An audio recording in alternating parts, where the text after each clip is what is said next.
کل یجری لاجل مسمی، اور ہر ایک چل رہا ہے ایک مقررہ معین مدت تک کے لیے۔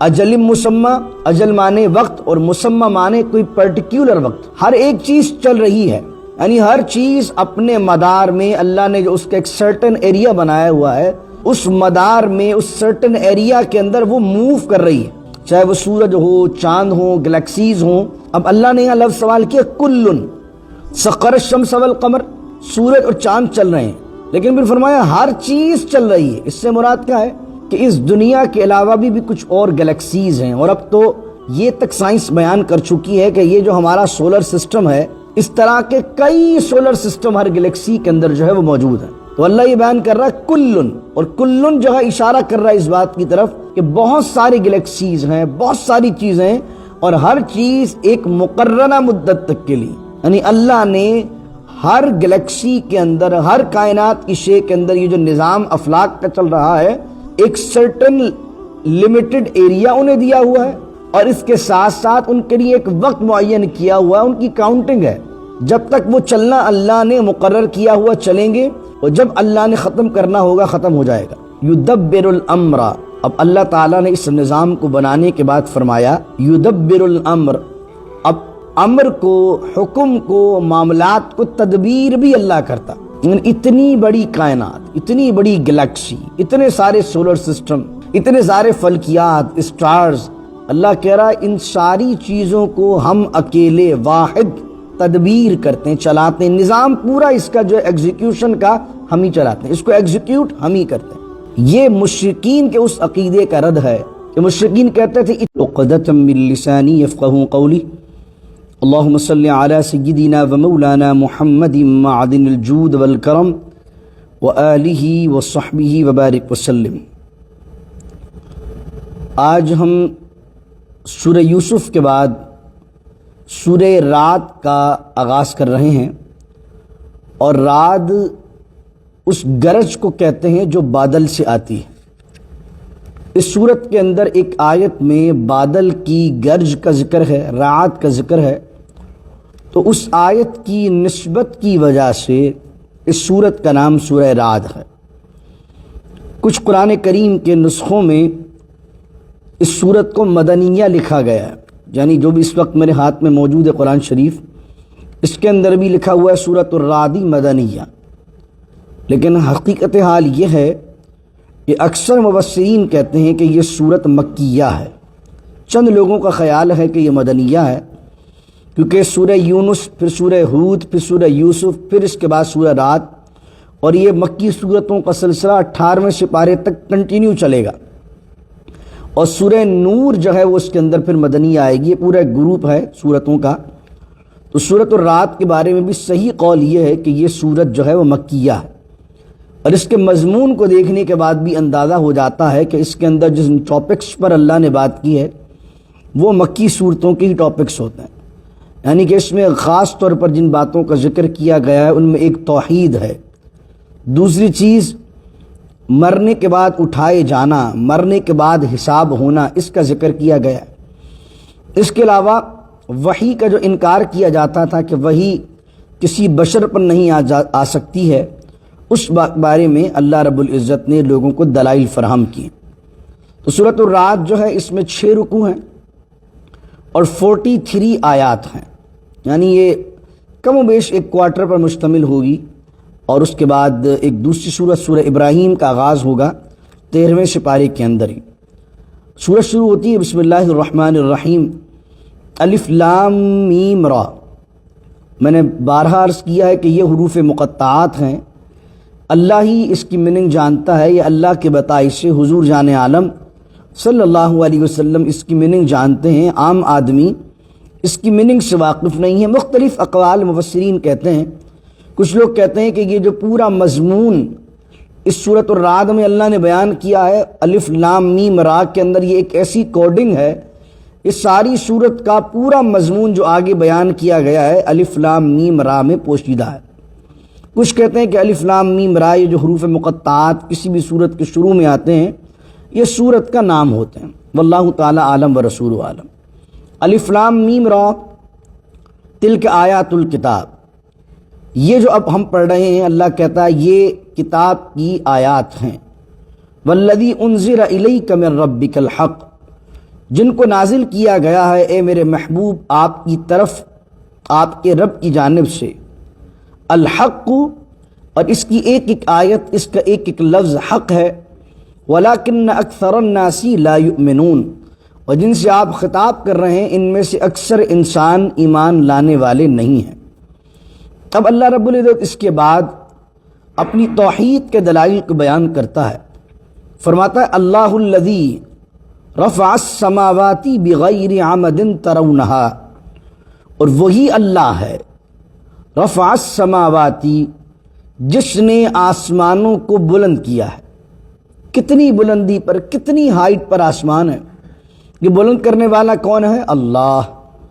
اور کیسے بلند کیا؟ بغیر عمد ترونہا، ایسے پلرز کے بغیر، ایسے ستونوں کے بغیر جنہیں تم دیکھ سکتے ہو، جنہیں تم دیکھتے ہو، ایسے ستونوں کے بغیر اللہ نے اس پورے آسمان کو بلند کیا۔ اگر آسمان کو، بلندی کو، پھر اس کے اوپر ایک آسمان، پھر اس کے اوپر ایک آسمان، اور ہر آسمان کے درمیان اچھا خاصا غیب ہے اور کوئی پلر نہیں ہے۔ ہم اگر چھت بناتے ہیں تو پلرز بناتے ہیں، کتنی مضبوط بھی بنا لیں پھر بھی اس میں شگاف پڑ جاتا ہے۔ اللہ وہ ہے جس نے آسمانوں کو بغیر پلرز کے بلند کیا ہے، اور کروڑوں سال گزر چکے ہیں لیکن آج تک اس میں ایک شگاف یا ایک دراڑ پیدا نہیں ہوئی۔ یہ کون کر رہا ہے؟ یہ اللہ کر رہا ہے۔ پھر فرمایا کہ اس نے آسمانوں کو بغیر ستونوں کے بلند کیا، تو ایک نظام اس نے کشش شکل کا بنایا ہے، یعنی ایک نظام ہے جس کی وجہ سے ایک بیلنس کے ساتھ کشش شکل اس میں پائی جاتی ہے کہ بغیر ستونوں کے ہر چیز اپنی جگہ پر ٹھہری ہوئی ہے۔ ثم استوى علی العرش، اور جب آسمانوں کو اللہ نے بنا لیا تو پھر وہ اپنے عرش پر متمکن ہوا۔ میں نے آپ کو کہا تھا کہ یہ آیت جہاں جہاں آئے گی یہ مشکلات قرآن میں سے ہے۔ اللہ اپنے عرش پر کس طرح ہے اللہ ہی جانے۔ اللہ بیٹھا ہوا ہے، لیٹا ہوا ہے، کھڑا ہوا ہے، ہم اس کا ترجمہ یہ کرتے ہی نہیں، کیونکہ بیٹھنا، کھڑا ہونا، لیٹنا یہ باڈی پارٹس کے ساتھ ہوتا ہے، اور اللہ تعالیٰ انسان جیسی جسم ہونے سے پاک ہے۔ اللہ جسم سے پاک ہے، اللہ تو نور ہے۔ تو اس کا ترجمہ کرتے ہیں ثم استوى علی العرش، پھر وہ اپنے عرش پر مستوی ہوا، پھر وہ اپنے عرش پر متمکن ہوا جیسا اس کی شان کے لائق ہے۔ کچھ نے ترجمہ یہ کیا ہے کہ عرش سے مراد ہے سلطنت۔ جیسے مشرکین کا خیال یہ تھا کہ اللہ نے کائنات بنائی، اور کائنات بنانے کے بعد اللہ نے اس کائنات کو چھوڑ دیا، اب کائنات خود بخود چل رہی ہے۔ قرآن کہتا ہے کائنات کا بنانے والا بھی وہ ہے، اور کائنات کو بنانے کے بعد اس کا چلانے والا بھی اللہ ہے۔ اور جس طریقے سے سنڈے کی جو چھٹی ہوتی ہے، تو عیسائیوں کی کتابوں میں یہ بھی لکھا ہوا ہے کہ اللہ نے 6 دنوں کے اندر اس کائنات کو بنایا، اور 6 دن تک جب اللہ نے کام کیا تو اللہ معاذ اللہ تھک گیا، تو سنڈے کے دن اللہ نے ریسٹ کیا۔ تو اللہ کا جو معاذ اللہ ہالیڈے ہوا وہ سنڈے ہوا اعوذ باللہ تعالیٰ، اس لیے سنڈے کی چھٹی ہوتی ہے۔ اور ایک روایت کے مطابق سنڈے جو حضرت عیسیٰ علیہ السلام کی پیدائش کے دن بھی ہے۔ تو اللہ تعالیٰ تھکنے سے یا کائنات کو بنا کر چھوڑ دینے سے پاک ہے۔ اللہ ہی اس کا بنانے والا ہے، اور اللہ ہی اس کے نظام کو چلانے والا ہے۔ وَسَخَّرَ الشَّمْسَ وَالْقَمَرَ، اور اللہ نے سورج اور چاند کو مسخر کیا۔ سورج اور چاند کی جو عبادت کرتے ہیں اللہ انہیں بیان کر رہا ہے کہ اللہ کی اتھارٹی کے انڈر میں، اللہ کی سلطنت کے انڈر میں سورج اور چاند بھی اپنی طریقے سے چل رہے ہیں۔ چاند اپنا کام کر رہا ہے، سورج اپنا کام کر رہا ہے۔ کل یجری لاجل مسمی، اور ہر ایک چل رہا ہے ایک مقررہ معین مدت تک کے لیے۔ اجل مسمی، اجل مانے وقت، اور مسمی مانے کوئی پرٹیکولر وقت۔ ہر ایک چیز چل رہی ہے، یعنی ہر چیز اپنے مدار میں اللہ نے جو اس کا ایک سرٹن ایریا بنایا ہوا ہے، اس مدار میں، اس سرٹن ایریا کے اندر وہ موو کر رہی ہے، چاہے وہ سورج ہو، چاند ہو، گلیکسیز ہوں۔ اب اللہ نے یہاں لفظ سوال کیا کلن، سخر الشمس والقمر، سورج اور چاند چل رہے ہیں، لیکن پھر فرمایا ہر چیز چل رہی ہے. اس سے مراد کیا ہے کہ اس دنیا کے علاوہ بھی کچھ اور گلیکسیز ہیں. اور اب تو یہ تک سائنس بیان کر چکی ہے کہ یہ جو ہمارا سولر سسٹم ہے، اس طرح کے کئی سولر سسٹم ہر گلیکسی کے اندر جو ہے وہ موجود ہیں. تو اللہ یہ بیان کر رہا ہے کلن، اور کلن جو ہے اشارہ کر رہا ہے اس بات کی طرف کہ بہت ساری گلیکسیز ہیں، بہت ساری چیزیں ہیں، اور ہر چیز ایک مقررہ مدت تک کے لیے.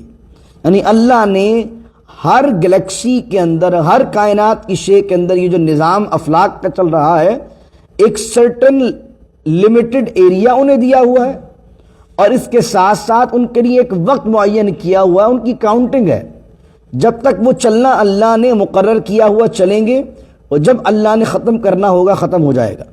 یدبر الامر.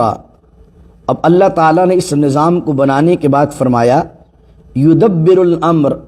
اب امر کو، حکم کو، معاملات کو تدبیر بھی اللہ کرتا. اتنی بڑی کائنات، اتنی بڑی گلیکسی، اتنے سارے سولر سسٹم، اتنے سارے فلکیات، اسٹارز، اللہ کہہ رہا ہے ان ساری چیزوں کو ہم اکیلے واحد تدبیر کرتے ہیں، چلاتے ہیں. نظام پورا اس کا جو ایگزیکیوشن کا ہم ہی چلاتے ہیں، اس کو ایگزیکیوٹ ہم ہی کرتے ہیں. یہ مشرکین کے اس عقیدے کا رد ہے کہ مشرکین کہتے تھے اتنی بڑی کائنات ہے، اکیلا اللہ کیسے چلا سکتا. تو اس لیے اللہ نے اپنے شریک بنا لیے معاذ اللہ. خدا پر تو ان کا ایمان تھا، لیکن انہوں نے اللہ کی ذات پر شرک کیسے کیا کہ اتنی بڑی کائنات ہے، اس کا نظام وہ کیسے چلائے گا. تو اس لیے اللہ نے فلاں گلیکسی کا، فلاں ستارے کا نظام اس خدا کے ہاتھ میں دے دیا، اور اللہ نے بارش کے لیے کسی ایک کو خدا بنا دیا، رزق کے لیے کسی ایک کو خدا بنا دیا. حالانکہ اللہ کہہ رہا یدبر الامر. جب کائنات کا بنانے والا وہ بادشاہ ہے تو وہ اکیلا ہی ہر معاملے کی تدبیر کرنے والا.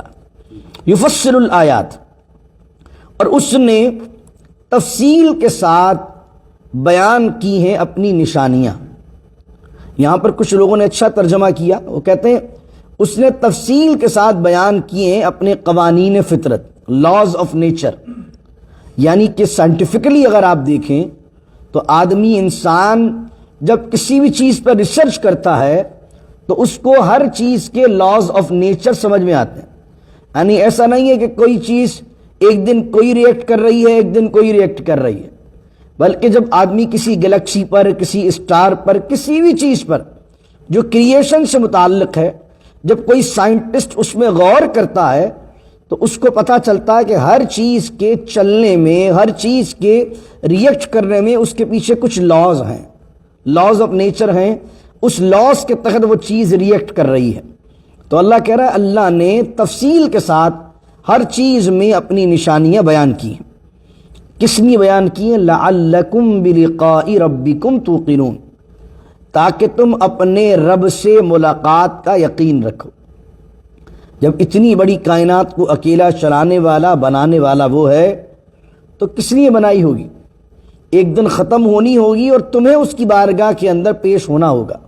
تو یہ یقین رکھو اس بات کا کہ تمہیں اللہ کی بارگاہ میں ایک دن ملاقات کریے کھڑے ہونا. اب یہ آسمان کی اللہ نے بات کی، اب اللہ زمین کی بات کر رہا ہے. وَهُوَ الَّذِي مَدَّ الْأَرْضَ. اور اللہ نے زمین کو کھینچا. مدہ معنی ہوتا ہے کھینچنا، پھیلانا. اور زمین کو اللہ نے پھیلا دیا، یعنی چوڑا کیا، پھیلا دیا پوری زمین کو پانی پر. پانی پہلے موجود تھا، اس پر اللہ نے زمین کو بچھا دیا، پھیلا دیا. اب جب زمین کو پھیلایا تو زمین پانی کی وجہ سے ہچکولے کھانے لگی، موو کرنے لگی کہیں سے، کیونکہ پانی کی لہریں ہوتی ہیں. پانی پر اگر آپ کاغذ کو رکھ دیں تو کاغذ کو دیکھیں گے کس طریقے سے کاغذ کبھی ایک طرف سے اونچا ہوتا ہے، کبھی ایک طرف سے نیچا ہوتا ہے.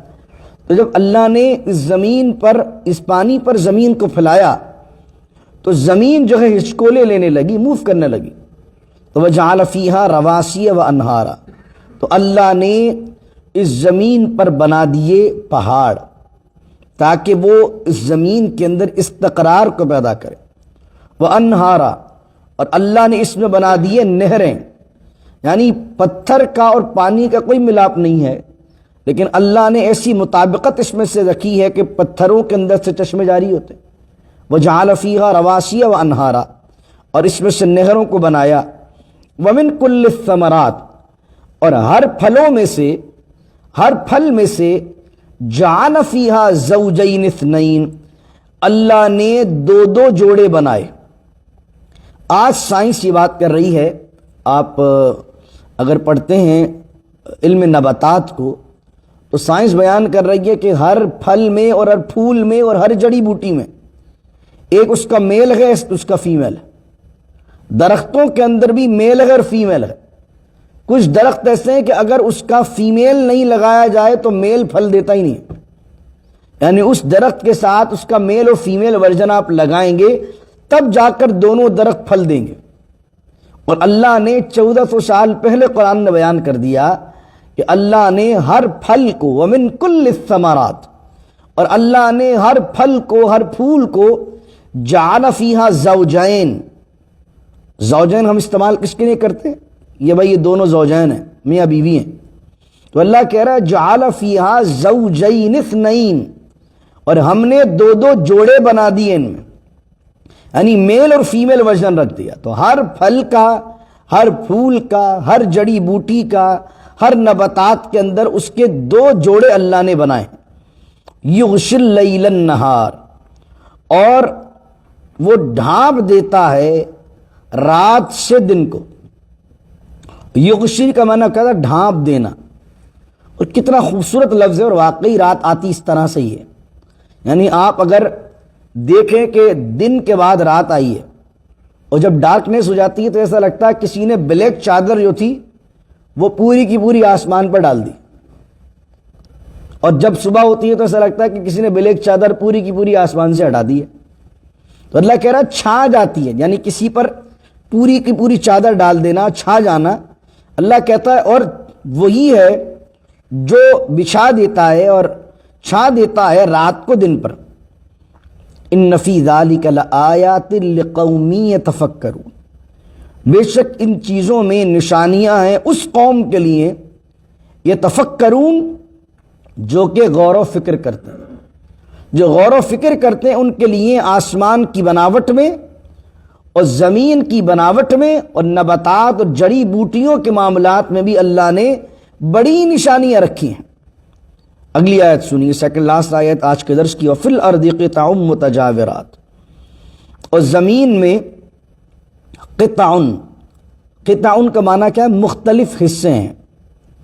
زمین ایک ہی ہے لیکن مختلف ایریاز اس میں اللہ نے کاشتکاری کے لیے، ہریالی کے لیے مخصوص کیے ہوئے۔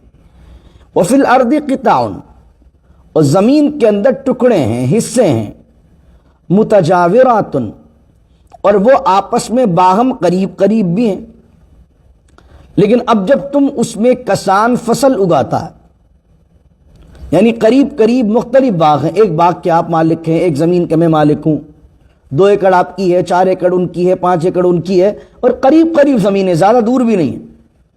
اللہ کہہ رہا جنات من اعناب، کہیں انگوروں کے باغ ہیں، وزرع، اور کہیں کھیتی باڑیاں ہیں، کھیتیاں ہیں صرف، ونخیل سنوان وغیر السنوان، اور کہیں کھجور کے درخت ہیں، اور کھجور کے درخت کیسے؟ سنوان، سنوان کہتے ہیں ایک جڑ سے، ایک تنے سے 2 درختوں کا نکلنا، کہیں ایک جڑ اور ایک تنے سے 2 درخت نکل رہے ہیں، وغیر السنوان، اور کہیں ایک جڑ سے، ایک تنے سے ایک ہی درخت نکل رہا ہے۔ لیکن اللہ ایک چیز بیان کرتا، کہتا یسقا بماء واحد، حالانکہ انہیں پانی دیا جاتا ہے ایک ہی، یعنی زمین قریب قریب بھی ہے، زمین بھی ایک ہے، پانی بھی ایک ہے، لیکن کسی فصل کو تم دیکھتے ہو کہ وہاں سے انگور نکل رہا ہے، کسی فصل سے تم دیکھتے ہو کہ کھیتیاں نکل رہی ہیں، کسی فصل سے تم دیکھتے ہو کہ کھجور نکل رہی ہے۔ اللہ کہتا ہے پانی بھی ایک ہی ڈالا جا رہا ہے، وَنُفَضِّلُ بَعْضَهَا عَلَى بَعْضٍ فِي الْأُكُلِ، اور ہم ذائقے کے اندر بعض کو بعض پر ترجیح دیتے ہیں۔